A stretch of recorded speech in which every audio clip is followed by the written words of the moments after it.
دا طالبانو 15 جلدونو کې کتاب د بسام عسلی فن حرب الاسلامی او دا کتاب فن الحرب الاسلامی فی عهود الخلفاء الراشدین والامویین عملیات الجبهات الشماليه والشرقيه والبحريه، یعنی د مسلمانانو د ځواک په اړه باندې کتاب ده. مسلمانانو په پخوا زمانه کې په اسلامي خلافتونو کې کم ځواک درلوده. لږ لنډه خبر دلته په دغه هغه باندې کوم، تاسې لږ متوجه اوسیږئ. طالبانو ورونو 18 کال د هجرت و، بیخي ډېر مخکې حالت و. په 18 کال د هجرت کې معاویه رضی الله عنه د شام والیو عمر رضی الله عنه ته خط راولېږه. یو وارې تاسې په یو خبر ځان پوه کړئ، طالبانو د جزیرة العرب جنګونه بل قسم ول. انسانان باید له دې نه عبرت واخلي چې انسانانو په ژوندونو کې فرقونه راځي. ګوره د جزیرة العرب جنګونه داسې ول، د رسول الله ابتدایي جنګونه داسې ول، یو صف به دلته ودرېد یو دلته، بیا به له دې یو صف نه څو کسان راووتل مبارزین، بیا به اعلان وکړه چې لا بل طرفه څوک راوځي، زتي به جنګ د 2-3 کسانو سره اخته سو. لکه تاسې ته په غزوې بدر کې د یو طرف نه څوک راووته، عتبه و شیبه و ولید ابن عتبه و بل طرف نه ابو عبیده و علي رضی الله عنه او حمزه رضی الله عنه، بیا به چې دوی سره ونی ختل زتي به جنګ ګرم سو. یعنې دا جنګ نن زمانه کې هېڅ کېدلی نسي. ګورئ دا د نن عصر تقاضا دا ده، دا جنګ لیونتوب ده، داسې جنګ چې خط کې خو ورته ودرېږې که نه کار به دې وکړي ټول. نو کله چې اسلامي د هرې جغرافي ځان ته عادتونه درلودل، کله چې جنګ د یوې وچې نه بلې وچې ته تله، مثلا مسلمانانو شام چې ونیو، له شام نه افریقا طرف ته او له شام نه د اروپا طرف ته چې د بحر الاحمر ده، د افریقا او د هغه په مابین کې چې بحر قلزم ورته وایي چې دا مانع ده. نو مسلمانان له یوې وچې نه بلې وچې ته تلل، نو د جنګ بڼه بدلېدله. نو د جنګ په بڼه کې 18 کال د هجرت معاویه رضی الله عنه عمر صاحب ته خط راولېږه. هلته د رسول الله نه د بحر په اړه باندې د سپرېدلو څه موانع راغلي ول. نو غوښتنه یې وکړه چې د موږ د جهاد بڼه بدلیدونکې ده او جنګ د کشتیو د بیړیو د استولونو جنګ شروع کیږي.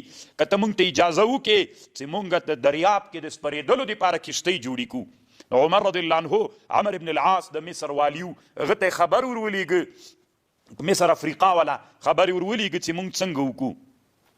نو هغه عمر ابن العاص بیرته خبر راولېږه، د دریاب یې ډېر نادر صفت وکړه، داسې تعبیر کړه چې معنا د دریاب کې خلک مړه کېږي او دریاب داسې ده او دریاب داسې ده. یعنې عمر صاحب ته موافقه ورنه کړله. عمر رضی الله عنه داسې ویلې بیرته جواب کې معاویه صاحب ته خط ورلېږه، لا والله الذي لا والذي بعث محمدا بحق لا احمل فيه مسلما ابدا. په دریاب کې مسلمانان هېڅ کله زه نه سپروم، دا کار نه کوم. دې طالبانو معاویه رضی الله عنه نا امیده نسو. بیا عمر رضی الله عنه وفات سو. د عمر رضی الله عنه د خلافت وروسته حضرت عثمان صاحب خلافت راغی. د عثمان صاحب په خلافت کې بیا معاویه رضی الله عنه غوښتنه وکړله د عثمان رضی الله عنه نه چې اجازه وکړه، اجازه ورته وکړله. چې اجازه یې ورته وکړله نو اولینۍ د کشتیو د صنعت فابریکه چې مسلمانانو جوړه کړه اوسني اردن کې، عکا ورته وایي، یو ښار و عکا، مینا و عکا، مدینة عکا. دلته د معاویه رضی الله عنه په د شام په د سواحلو کې هغه سیمې چې هغه دریاب ته وصل وي چې هغې ته طرابلس ویلې، عکا یې ورته ویلې او سور، دا 4 ښارونه ول. دلته بیړۍ جوړول شروع سول او په دې بیړیو کې هم شواطیوې وې هم صوایفې وې.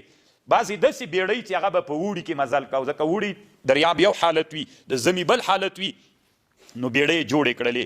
تر ټولو نه اولینی جنګ، اولینی جهاد د قبرس و. تاسې ماماګان غوندې یئ که نه، جغرافیه مو بیخي ویلې نه ده، ځکه د جغرافیې خبرې چې په مولیانو کې کوي زه یم، مخکې چې تاسې وخت تېر کړی خبر نه یئ بیخي. نو طالبانو چې تاسې نقشه کې قبرس وګورئ، دا یوه جزیره ده، چارپیر تېر نه دریابونه دي. او معاویه رضی الله عنه د قیادت د قبرس د جنګ دپاره عبدالله ابن قیس الحاصي په نامه باندې یو سړی د قواتو بحریه و مشر مقرر کړ چې دا سړی حلیف د بني فزاره و. د جنگ شروع کو په قبرس باندې.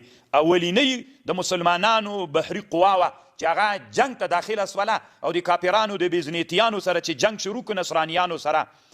دې ته به امپراتوري د بیزنیتیې ویلې. نو د دوی سره چې جنګ ته ور داخل سول نو اولینی د مسلمانانو هغه بحري قوا چې وه د هغې مشر د اسلام په تاریخ کې عبدالله ابن قیس چې لوی مشر معاویه رضی الله عنه خپله معاویه رضی الله عنه هم طالبانو دې زمانه کې دی ښځه یې ابو ذر غفاري عباده ابن صامت چې بخاري کې حدیث راځي نن چې بخاري کوم باب کې دي باب غزو المرأة فی البحر دا ښځه څه نوم یې د طالبانو چې دا بحر کې نبي علیه السلام ورته ویلي ام حرام بنت ملحان دغه ښځه هم طالبانو په همدغه وار باندې د معاویه رضی الله عنه سره په بیړۍ کې سپاره سوله. مقداد، ابو دردا، شداد ابن اوس دغه مشهور صحابه ول چې د قبرس طرف ته په جهاد کې د بحري قواو د مسلمانانو. عبدالله ابن قیس په قبرس باندې 50 دانې د بیړیو په واسطه حملې وکړلې. نو حتی طالبانو دومره کامیابې حملې وې چې په دې 50 اغاراتو بحریو کې یو مسلمان هم شهید غرق نسو ترېنه دومره علمي پرمختګ یې وکړ. یعنې یو ناڅاپه چې کوچان او یو دم بحري جنگ سره مخ کیږي د بیزنیتي چې کاپیران ول د هغوی د امپراتوري خلک بلد ول تیار خو یو مسلمان په دې 40 حملو کې ترېنه دریاب کې ډوب نسو. نو طالبانو جنگ دوام پیدا کړ. د قبرس فتح راغله د عبدالله ابن قیس ته به عزتي بیا ملک البحر ویلې دومره زیات شهرت دې سړي پیدا کړ. نو معاویه رضی الله عنه زمانه چې راغله د معاویه رضی الله عنه زمانه کې د کشتیګانو غټو کشتیو ته به اسطول ویلې طالبانو دا غټ اوس بیړۍ ورته وایي اسطول. نو تنا د شام په سرحد باندې چې کومې بیړۍ معاویه رضی الله عنه په 3 ښارونو کې جوړې کړې په عکا کې په طرابلس کې طرابلس د شام کې یو طرابلس طالبانو د لیبیا د موږ 2 طرابلس لرو دې ته طرابلس د شام وي او یو د سور ښار کې ولا 100 بیړۍ طالبانو هغه جوړې کړلې معاویه رضی الله عنه. انجازات البحريه في عهد معاويه اختيار عكا مركزا لبناء السفن وقاعده الانطلاق قوات البحريه. طالبانو دومره غټې بیړۍ جوړې سولې ته اوس ورته ګوره اعتماد نماذج من السفن والزوارق تستطيع مجابهة قطع أسطول الروم وقد تميزت قطع الأسطول العربية الإسلامية بكبر حجمها وقدرتها على زرداني داسې بیړۍ جوړې کړې چې دې ته اسطول ویلې زرداني. معاویه رضی الله عنه چې دا زرو کې به یوې بیړۍ منجنیق نقل کاو. منجنیق یوه ډېره درنده وسله وله منجنیق وادوات الحصار والنار اليونانيه دا د هغې زمانې وسلې ولې یوې بیړۍ به یو اسطول به یو منجنیق هم باراو او ادوات الحصار په هغه زمانه کې به چې محاصره جوړوله دا به هم ځان سره بارول والنار اليونانيه نو چې دا د هغې زمانې کوم رقم ته وسله والنار اليونانيه ورته ویلې دا به یوې بیړۍ باراو. نو زر دانه بیړۍ چې تنا توپونه چې د هغې زمانې منجنیق توپ دا یې باراو. 200 نورې کښتۍ وې چې دې ته به بیا ماعون ویلې. ناقل للجند حمولة الواحده 1000 مقاتل یوې بیړۍ 200 دانې وې یوې بیړۍ به 1000 نفره مجاهدین له یوې وچې نه بلې وچې ته بارول وړل به دې ته ماعون ویلې. او زورق طالبانو 15000 دانې زورقونه یې جوړ کړل 15000 زورقه. ګوره طالبانو 1000 دانې اسطولونه ول 200 دانې معاویه رضی الله عنه ماعون جوړ کړل ولا 100 دانې سول 1000 نفره انتقالول او یا زره کسان ته نه معاون انتقالول او 15000 زورقونه جوړ کړل زورق به ورته ویلې. دا وړي کښتۍ څه تاسې که د بحري قواو کله کله انټرنیټي دنیا کې ګورئ نو 15000 زورقونه جوړ کړل یو زورق 100 مجاهدین انتقالول نو 15000 وارې 100 خیله شمیره وځي دومره ډېر د مسلمانانو هغه پوجي ځواک. دا طالبانو ګوره له 18 کال د هجرت نه رانیولې او تر 109 هجري کاره پورې همداسې طالبانو بیا په بصره کې په شام کې په مصر کې په دې ټولو ځایونو کې د مسلمانانو قوې موجودې وې. تاسې اوس فکر وکړئ طالبانو موږ شاته تللي یو که مخته تللي یو تاسې ښه فکر وکړئ 18 کال د هجرت نه رانیولې تر 1400 کاله پورې موږ نن په ټول افغانستان کې یو نه اسطول لرو نه زورق لرو نه معون لرو. موږ مسلمانان چې الله ورځ تر بلې نه ذلیل کوي علت مو دا ده چې واعدوا لهم ما استطعتم من قوه ومن رباط الخيل ترهبون به عدو الله وعدوكم. په دې باندې مو عمل نه ده کړی.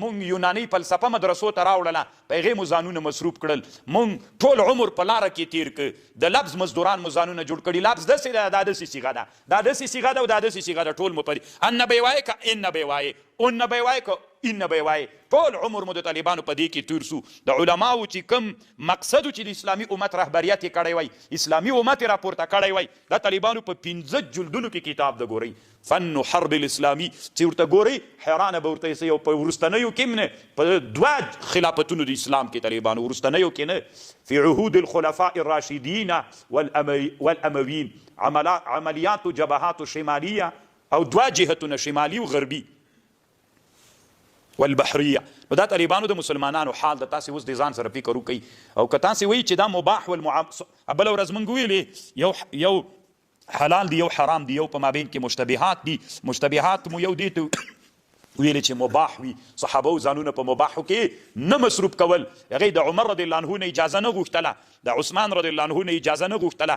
تر دې پورې چې الله عز وجل مسلمانان دغه حالت ته راوستل هره زمانه چې بدلیږي طالبانو انسانان باید بدل سي دغه باب چې ږدي باب غزو المرأة فی البحر امام بخاري رحمه الله چې دا باب ږدي نو امام مالک صاحب به ویلي شارحین د حدیثو وایي امام مالک صاحب به ویلي چې ښځه به په کښتۍ کې نه سپریږي ځکه په هغه وخت کې د حجاز کښتۍ وړې ولې هغه خو به څو ورځې مزل کو ښځو به چې اودس کو یا به قضای حاجت ته تلي عورتونه یې ښکارېدل د دې په خاطر باندې نور ورځ تر بلې نه انسان خو په یو حالت نه پاتې کېږي انسان همداسې مترقي وي که له هغه وخت نه نن موږ په بیړیو باندې عمل کړی یم نن به موږ څومره مترقي ولو دغه اسطولونه چې نن یې دنیا لري حتی نننۍ دنیا داسې بیړۍ لري چې هغه د اټومي وسلو انتقال کوي د دریاب لاندې مزل کوي چاته یې پته هم نه لګېږي کومه سیزي مسلمانان چې دي بس قرار ویده دي یوه زړه کښتۍ له هغه سیند نه دې خوا ته اوړي دې خوا ته یې راوړي هم هغه باندې پردیو تیلو باندې مزل کوي مسلمانانو داسې حالت ته الله دې د مسلمانانو په حال رحم وکړي